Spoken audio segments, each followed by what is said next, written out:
안녕하십니까. 이 주접에 오신 여러분들, 그동안 이 주접이라는 프로를 통해서 여러분들이 출연을 하셨는데요. 오늘은 정말 모시기 힘든 우리 해문 스님이 아니라 해문당, 한 차원 높여드리겠습니다. 해문당을 모시고 우리나라 문화재, 특히 문화재, 외국으로 나가 있는 문화재 환수 운동에 대해서 또 그런 걸 하는 과정에서 어려웠던 점, 그래서 오늘 해문 스님 모시고 우리 문화재계의 전반적인 얘기를 한번 또 이 바닥에 흐르는 정서나 이런 걸 한번 들어보는 순서를 갖도록 하겠습니다. 저 인사 한번 하시죠. 예, 반갑습니다. 초대해 주셔서 영광입니다. 영상이나마 인사드리게 돼서 반갑습니다. 지금 소개해 주신 해문입니다. 문화재 관련된 지난 10년 정도의 활동이 있었는데 그동안 제가 했던 활동은 꼭 문화재 한정된 활동이라기보다는 이제 제가 가지고 있었던 생각을 문화재란 하나의 사물에 투사하는 과정이었다. 그런 과정에서 여러 가지 잡음도 있고 개선되기도 했는데요. 그런 과정들을 오늘 한번 쉽고 재미있게 풀어보는 그런 시간이면 좋을 것 같습니다. 승려로 있으면서 그 문화재 환수 운동을 하면서 또 그리고 그 사찰 내부의 문화재 관리하는 형태를 보면서 굉장히 안타깝고 속상했던 일들이 많았을 거예요. 그런 걸 우리 시청자들한테 여과 없이 얘기하는 이런 순서. 또 그리고 이제 해문 스님을 둘러싼 갖가지 이야기들, 그런 이야기들을 좀 우리 이제 네. 문화재를 접하는 사람들한테 네. 좀 재밌고 쉽게, 그리고 또 더불어 이런 걸 통해서 우리 문화재의 소중함을 알릴 수 있는 그런 시간이 됐으면 좋겠어요. 선생님, 어떻게 해서 제일 처음에 이 문화재에 대해 관심을? 문화재에 대한 관심은 제 학부 때 제가 이제 역사 전공자이기 때문에 기본적으로 이제 문화재에 대한 보통 사람보다는 훨씬 많은 지식을 가지고 있었겠죠. 또 이제 출가해가지고 절집에 살다 보니까 일반인들이 접할 수 없는 부분이 있겠죠. 특히 절집의 비공개 문화재라든지 또 조석으로 예불 하면서 부처님 모시고 살다 보면 늘 문화재를 가까이 하다 보니까 이제 그 문화재에 대한 지식이라든지 보는 안목이 좀 갖춰질 수 있었던 그런 배경이 있었고요. 제일 중요한 건 이제 두 가지 사건인데, 하나는 제가 회암사, 양주 회암사라는 곳에서 살았다는 사실입니다. 그때 회암사에 보물을 석점이나 소장하고 있어요. 그리고 또 출토 유물이 한 20만 점 되고 밑에 박물관도 임시적인 형태로 갖춰져 있었기 때문에. 양주. 예, 양주. 그 회암사지 말하는 거죠. 예, 그렇죠. 회암사지 위에 회암사라는 절이 있습니다. 근데 회암사에서 살면서 문화재에 대한 이제 눈을 뜨고 여기 문제가 있다, 이렇게 이제 인지하게 됐고요. 또 회암사를 마치고 은사스님이 봉선사 주지가 되셨어요. 그래서 이제 그때 회암사에서 가졌던 문화재에 대한 공부, 그런 이제 안목을 가지고 제가 있던 봉선사는 80개 말사, 경기 북부 지역에 80개 말사를 관할하기 때문에 80개 말사의 문화재를 일제히 제가 조사했죠. 그러면서 이제 문화재 보관, 관리의 모든 실태, 문제점 이런 걸 파악해서 이제 그때부터 그런 걸 바로잡는 운동을 시작했다, 이렇게 볼 수 있습니다. 회암사지와 관련된 여러 가지 에피소드가 있습니다. 이제 그 중에 한두 가지. 하나는, 회암사는 사실 조선시대 국찰이고 조계종의 뿌리입니다. 지공나홍 무학이란 부처님의 108번째 수제자들이 고려 조선의 불교를 중창했던 곳이고, 또 조선시대 최대의 사찰이었고, 회암사지가 국유로 돼 있어요. 토지가. 그렇죠, 근데 그 토지의 반은 조계종 소속이고 반은 국유인데, 이게 어떻게 됐냐면 제가 조사해 보니까 대원군 시절에 대원군 시절에 회암사가 조선제일명당지지라는 이야기를 듣고 대원군이 회암사 보강전짜리 법당자를 그렇게 탐냈다는 거예요. 그래서 신호지지로 하기 위해서 왕명으로 거기를 이제 왕실 재산으로 폐사됐으니까 기속을 시켰다는 거예요. 그래서 그 뒤에 그게 조선이 망하면서 대원군의 손자들에게 상속이 돼 버렸어요.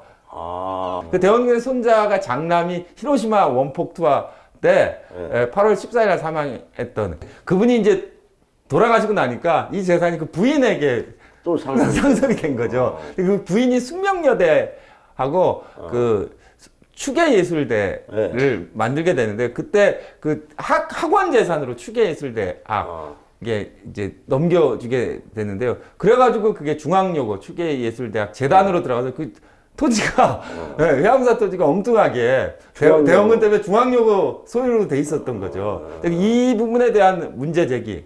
그다음에 해암사 출토 유물에 대한 소유권 귀속을 누구에게 시킬 것이냐? 토지 주인 중앙요거냐? 아니면은 지자체 혹은 국유냐? 아니면 원래 그 사찰을 관리해왔던 조계종 소속의 토지냐에서 소위 매장문화재 소유권 귀속에 대한 시비를 제가 걸었죠. 그래서 결과는 어떻게? 대법원까지 가서 제가 승소했습니다. 박수 한번 쳐줘야 돼요. 근데 그게 굉장한 사건이에요. 사실 문화재계에서는 엄청난 사건이었는데 이른바 매장문화재가 출토되었을 경우에 매장문화재법이 있지 않습니까? 매장문화재는 무조건 국가에 귀속된다는 이제 법률에 의해서 귀속됐는데 거기에 단서 조항이 있습니다. 소유자가 불분명할 경우 공고를 해야 돼요. 유물을 공고해야 되고 그 유물에 공고될 당시에 소유자가 나오면 그 매장문화재의 소유자하고 다툼이 아니라 그 소유자가 증명이 되면 소유자의 소유권을 소유자에게 귀속해야 된다는 그 조항이 있는데요. 그래서 제가 회암사지의 소유권자가 조계종 회암사다라는 거를 법률적으로 입증했죠. 그래서 대법원에서 최종 승소해가지고 뭐 그때 당시 유흥준 청장 계실 때인데 뭐 국회에서도 그 어떻게 할 거냐 뭐 논란이 되고 했는데 어쨌든 간에 제가 해서 그 뒤에 2000 그게 4년도의 일인데요. 2004년 5년도의 일인데요. 그걸 승소함으로써 그 뒤부터 사찰에서 출토된 모든 매장문화재는 앞으로도 전부 사찰에 귀속되는 그런 중요한 판례를 만들었다고 생각합니다. 아, 그래요. 제가 그 옛날에 그 보탑사인가요? 음성에. 네. 음성의 보탑사에서 통일신라 말기에 이제 스님들이 수호신처럼 수호불이라고 호신불이라고 요 조그마한 불상들을 갖고 다녔지 않습니까? 네. 이거를 보탑사 발굴할 때 나온 거예요. 네. 근데 그거를 그때 당시 한 5만 원 정도를 줬더라고. 네. 그러니까 그때 스님들은 아무 생각이 없으니까 그걸 네. 받은 거야. 네. 그래갖고 그거를 그게 이제 그 찾기가 엄청 힘든 게 그게 어디가 있는지 아주 몇 단계 한 20단계를 거쳐서 가보니까 국립중앙박물관 수장고에 있더라고. 네. 수장고에 있는데 출토된 그대로 그냥 종이에 싸서 네, 맞습니다. 네. 아무런 활용이 안 되고 있단 말이에요. 근데 사실은 어떻게 보면은 이 매장문화재가 이게 이제 특히 이제 사찰 폐사지에서 나온 거는 이게 엄연한 신행물이지 않습니까? 네, 그렇죠. 신행물은 뭡니까? 이 스님들 거라는 뜻이에요. 물론 국민들도 그 앞에 가서 신행을 했겠지만 스님들이 생성시켜놓고 스님들이 만들어 왔던 건데 그거는 앞으로도 영원한 딜레마예요. 사실은. 네. 지금 말씀하신 그 얘기를 제가 법정에서 다퉜던 얘기입니다. 왜냐 매장문화재가 국가에 귀속되는 안 되는 이유 중에 하나가 매장문화재가 국가 귀속되는 게 아마 다 합치면 몇백만 점 될 거예요. 그렇죠. 다 지하 창고에 있어요. 창고에 있어요. 예. 지금요. 그러면은 국립중앙박물관에 가면 국립박물관에 가면 그 매장문화재가 별 그 가치가 없어요. 활용 가치도 없고 전시에 나오지도 않습니다. 때문에 그럼요. 제가 가지고 있는 기본적인 그 생각은 문화재가 그 생성되고 보존되어 왔던 그 제자리 그거를 떠나면은 가치를 상실하기 때문에 원래 있었던 자리에서 전시되는 게 좋겠다. 그러기 제자리 위해서는 찾기 네. 운동이 이래서 나온 네, 그래서 회암사로부터 나왔던 거예요. 야, 의미가 있는 네. 그 회암사지, 네. 조선시대 회암사 국찰로 있었던 큰 회암사지의 그 무학대사 부도가 있습니다. 그렇죠, 네, 있죠. 그 네. 이성계 태조가 무학대사 생전에 그 생전에 선물한 그리고 보물로 지정돼 있습니다. 근데 이 보물로 지정된 무학대사 부도가 무학대사 부도라고 돼 있지 않고 회암사지 부도라고 돼 있었어요.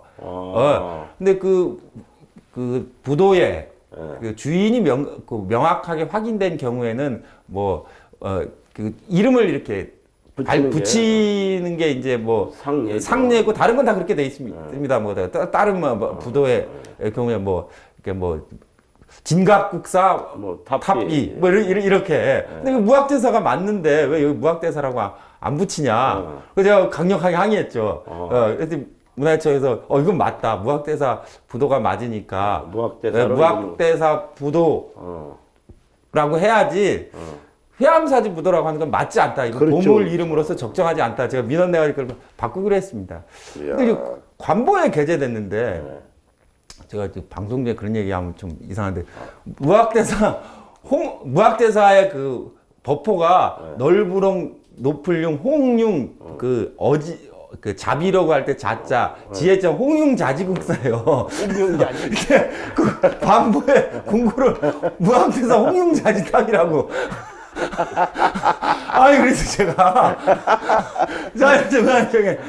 문화청장님한테 그 내가 항의했죠. 아니 이게 무학대사가 지금 그 스님들의 참 그 종교고 그렇죠. 이게 다 누구나 존경하고 한 국사인데 이 이름을 광고에 홍용자지탑이라고 하면은 이게 성현의 이 이름을 이렇게 붙이면 되겠냐? 제가 근데 어쩔 수 없잖아. 아니 어쩔 수 없는 게 아니라 무학대사 탑 무도 이렇게 하면 되지 고지식하게 그걸 꼭 왜 해야 되냐? 그래서 그 유홍준 청장님이 굉장히 그 융통성이 있으신 분이에요. 그래서 그럴 법하다 해가지고 홍융 자지탑에서 뒤에 건 빼고 무학대사 홍융탑으로 공식 이름을 바꿔주셨습니다. 야, 그 역사 대대로 큰일 역사 대대로. 그 제가 우스개처럼 이야기했는데요. 제가 문화재를 바라보는 그 관점이 거기에 이제 시사되어 그렇죠. 있는데요. 그게 꽁생원들, 서생들이 책상머리에 앉아서 있는 게 아니라 사람들에게 정확하게 그 의미가 전달될 수 있도록 명명하고 보존 관리해야 된다는 거죠. 그게 문화재 행정에서 잘못됐기 때문에 그런 게 딱 나타나면 제가 가차없이 딱 지적하죠. 이게 뭐 하는 짓이냐. 네. 사람들을, 대중을, 일반 시민 국민들 우롱하는 거지. 그렇게 해놓고 원 이름을 해서 이렇게 존경의 뜻을 했다 그러면 그건 제가 볼 때 문화재 행정의 그런 게 오류다 이렇게 보고 있는 거죠. 조금 존경하지 않은 것 같아요.